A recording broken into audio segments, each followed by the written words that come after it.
Sanibonani, umqeqeshi wensizwa lo. Bathu phuthu nqanya ngephuzu batshitshi qomani. Bathu mfane mpande simncane odanga bathi diabetes mdala nti cha bamsukela bakithi ingane ehlaza cha. Ufunza abaphathi bezonqamana lo delicious bathu ntombi zomdatha ngenjebe zithi muhle webhonsobhonso. Umuhle wematshitshi qomani. Kunensizwe engibhalelile la. Umfowethu ubhalile wathi nginenkinga lapha umqeqeshi mfoka baba. Uthi umfowethu ke kunomuntu wesifazane engithandane naye isikhashana cishe ayiphelanga inyanga. Wavele wangitexta ku WhatsApp wathi ucela ukuthi sihlangane. Fine ngavuma. Ngathi sengifika kuyena ngambingelela kahle. Nangempela wavuma kahle. Then after lapho sathi uxoxa kancane. Kwiqiqi wangitshela ukuthi wangitshela umuntu wathi akasangithandi. Ngisathuswa yilokho ukuthi hawu lo muntu angayenza kanjani into efana nalena. Hayi avela be serious. Then ngimbuze ukuthi ngabe ukhona yini engikwenzile okubi. Avele angangitsheli incazelo eright. Maqedani wadikila wahamba wangishiya. Manje bengicela ungisiza mfoka baba ukuthi ngabe yini engingayenza ukuze phela ngikwazi ukuthi ngilungise izinto naye. So wayivala lapho umfowethu. So okoqala nje mfowethu ngizoqala ngincome le ntombazane yabona ngokuthi hlele nawe ikutshele bukhoma ukuthi no mfowethu angisakuthandi ngoba kube enye intombazane. In fact nje amantombazane amaningi ayakwazi ukuba nesibindi esikanje ukuthi imhlangane ikutshele emihlweni ukuthi no kunje angisakuthandi yabo. Amaningi akwala kuphi efonini utshele WhatsApp ukuthi hayi no angisakuthandi lento yethu ngathi ayindawo noma in but ikwale kuphi efonini. So ngiyancoma le ntombazane ngesenzo sayo okukhombisa kona ukuthi isinqumo esithathile ukuthi ayisakuthandi isinqumo okuyisinqumo ngempela ebisicabangise kahle futhi ongeke uze ushintshe umqondo waso. That's why ithe anihlanganani and then yabisitshela ukuthi no ayisakuthandi. Then uyasho ke wena ukuthi uyibuzile ukuthi awuyini oyenzile wrong then uthi wena yangakunikeza incazelo right. Okay. So kungenzeka ke mhlawumbe ukuthi angazi kuchazele yathini leyo ncazelo engekho right kuwena. So mhlambe ngoba nama ngazi yabona mhlambe kungenzeka ukuthi le ntombazane inayo umuntu ethandana naye yabona. So ngoba then mhlambe izithole isithatha isinqumo sokuthi iqome but ingaqondile ukuthi iqome yabo. Kwesinye isikhathi kenzeka uthatha isinqumo sinjani esingaphusile yabo. Then emva kwesikhathi uyabona ukuthi no yazi lesinqumo engisithathile si wrong yabo. So kungenzeka kube isimo esikanjalo then nayo isibonile emva kwesikhathi makudlula amasontshwana ambala la wadlulile noma nje leso sikhashana nendawo ngiyabona ukuthi hayibo lento engenzayo wrong. So that's why isethela umhlangano ukuthi nihlangane then yasikutshela bukhoma ukuthi no angisakuthandi yabona. So ngiyazi ukuthi kona kunzima mfowethu yabona izimo kanjena ukuthi umuntu avela kwale njengakutshela. Ingakho ngithi mhlambe kungenzeka ukuthi kukhona umjito khona indaba ngoba kube mhlambe let's say mhlambe ibusy ngokomsebenzi noma ngokwesikole mhlambe izokutshela lokho ukuthi no yazi ngiyaphazamiseka esikoleni yabo noma emsebenzini ngiyaphazamiseka yabo. But ngoba mhlambe kukhona umjito khona then ikunikeza incazelo enjani ongayiqondisisanga kahle yabona. So that's why ngithi ngenzeka mhlambe khona umjito khona then isibonile ukuthi no lento yami nawe ngeke izisebenze yabona. So ke alikho ke icala mfowethu kuwena. Alikho icala ayikho into wrong oyenzile ungazinyezi uzibukele phansi ukuthi no mhlambe konke engiyenzile wrong. No ayikho into wrong oyenzile yabona ngoba ngabe ukutshelile ukuthi no angisakuthandi ngenxa ya 1 no 2 no 3 owenzile yabona. So ungazinyezi ayikho into wrong oyenzile. Izimo ezikanje mfowethu empilweni ziyafika kufanele uzijwayele.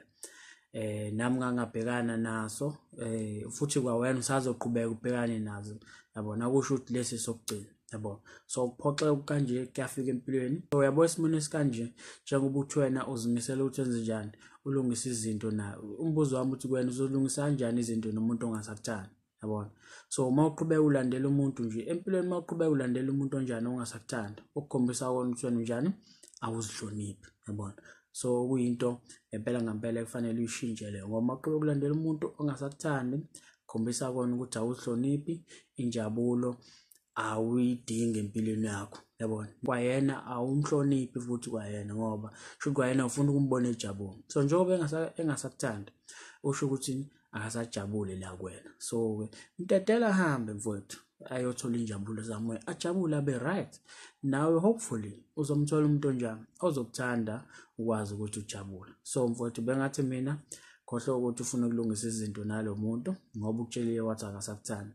So umuntu uma ngabe esho kanjalo, wena mhlawumbe wena bungamtshela no nkosazana, ngiyayizwa incazelo yakho, ayikho inkinga, as much as kunzima kubuhlungu kunjalo, kodwa uma kwenzeka ushintsha umqondo, hayi ngikhona mfowethu, ungithinte. Yabo, mhlawumbe ungamtshela kanjalo ukuthi hayi makwenzeka ushintsha umqondo ungithinte nje, ungesabi, sizobona ukuthi simisa kanjani. Yabo, kuyasiza ukuthi iminyango wenze njani, ungayivali. Yabo, ukuthi hayi usangithanda akulungileko fokofu washo kwacima, no, nje hayi makwenzeka ushintsha umqondo nje, hayi ungithinte ungesabi. Yabo, so usho umnyango uvulekile lapho. Makwenzeka ngempela naye izinto zingamhambeli kahle la ekhona, noma la efuna ukuya khona sazi, so uyokwazi ukuthi enze njani, angasho amahloni ukuthi abuyele kuwena. Yabo, so iminyango ungayivali.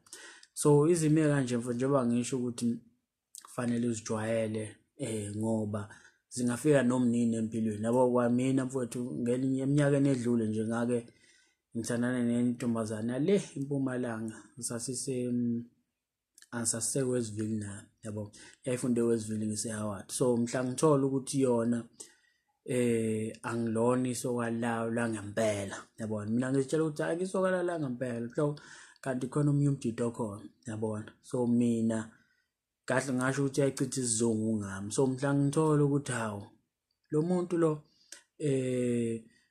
angedwa, khona omunye umuntu okhona. Yabona, so into eyenzeka ngavele nje ukuthi nami ngangisayibhayizela-ke lapha. Yabona, so into engayenza ubona okay, ngoba lo mjida sengiyamazi, hayi naye kubalekile ukuthi angazi. So ngathatha ngamsendela ithombe zami nale ntombazane, siqabulana kunje yasindawo, ngamsendela lo mjida. Yabo, ngenzani, ngifuna naye ukuthi angazi. Yabona, so ngitshela ukuthi ama-voice notes engawathola lapho mhla le ntombazane le isithola ukuthi ngenza into kanjalo, ngiyakutshela mfethu, inhlambe engayithola lapho, ngiyakutshela kwakunzima. Yabo, so nami ngenziswa ngokucasuka, ukuphoxeka, and le ntombazane ngathi nje angakaze ngiphoxe umuntu wesifazane kanje. Yabona, so njengoba ngisho ukuthi izime kanjalo ziyafika. So ke kwahamba-ke sahlangana-ke Westville, kathi kwadlula inyanga. Yabona, emva kwenyanga nje sahlangana naye intombazane le, so inabangani bayo, hayi ngaya kuyona, hayi sakhuluma nje sesixoxweni nabangani bayo. Then sengiyayicela-ke phela ukuthi hayi asibuyele eceleni, phela inhloso yami vele lapha kwakuthi njani, silungisa izinto phakathi kwami naye, hayi anqabe umuntu, hayi ngithi ngisabathe anqabe. Yabona, so ila ngabona khona ukuthi hayi, yabona umuntu mfowethu uma ngabe engasakuthanda, angithi nje mengakuthandi ngoba yona le ntombazana angikholwa ukuthi ayingithanda. Yabona, kodwa indlela eyayenza ngayo mina ngakholwa ukuthi ayangithanda, ngoba kwesinye isikhathi ayizintshela ukuthi hayi uma ngabe sekwamaholide nje ngifuna sihambe sekhaya, lempu umcabango suke KZN ngiyale Mpumalanga. Yabona, ngifuna sihambe sekhaya, sofika sithi ekhaya, hayi umngani wami. Yabona, so yazi kahle ngeke ngivume into kanjalo, ngasuka la ngihambe nentombazane ngele kude kanje, then khona-ke ngizofika ngithi umngani wayo, ngitshela ubaba wayo kanjalo, umndeni wayo nobhuti bayo, ngihlale nje impela nabo. Yabona, so vele yazi ukuthi into engeke ngize ngiyivume leyo, kodwa ngokwenze njalo mina ngakholwa ukuthi lo muntu ufuna ngisho ngiye kubo, okukhombisa khona ukuthi uyangithanda. Yabona, so nami hayi ngase ngiyithanda ngendlela eyisimanga, kanti bhatata madumbe. Yabona, so izimo kanjalo mfowethu ziyenzeka, kufanele uqine and jwayeze nje mfowethu ukuthi uma kufika izimo kanjalo umuntu esekhathele umdedele. Yabo, ungambambi ngoba lokho kuzokusiza ekuthenini athole injabulo le ayifunayo, nawe uyithole le njabulo oyideservayo. Uyacabanga ukuthi usubamba umuntu ongasakuthanda, uyamncenga ukuthi akuthande, akasakuthanda, but wena ubhizi uyamncenga, hayi ngithanda. Yabona, lo umlandela, myekela ahambe mfowethu.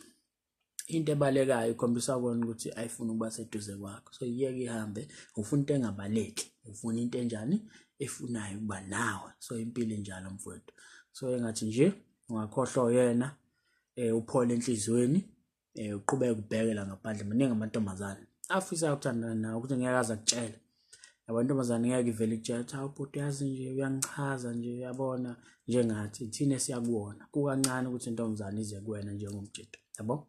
So maningi afisa ukuthandana nawe kodwa ngeke azakutshela. So ngiyathemba ukuthi mfowethu uzoqhubeka ubhekela ngaphandle and uzomthola umuntu onjani ozokuthanda akujabulisa ngandlela ofisa ngayo yabo. Shapo-ke mfowethu. So mangabe unesifiso nje sokubhala umqeqeshi wensizwa ungambhalela ku-email ethi umqeqeshiwensizwa@gmail.com ukuze mina nawe sizokwazi ukuthi sibonisane ngodaba lakho. So mangabe kukhona nje whatever ufuna sikhulume ngakho ungangibhalela kuyona leyo email yabo. Khumbula ukuthi kwamqeqeshi wensizwa ikhale njabulo. Sho mfowethu.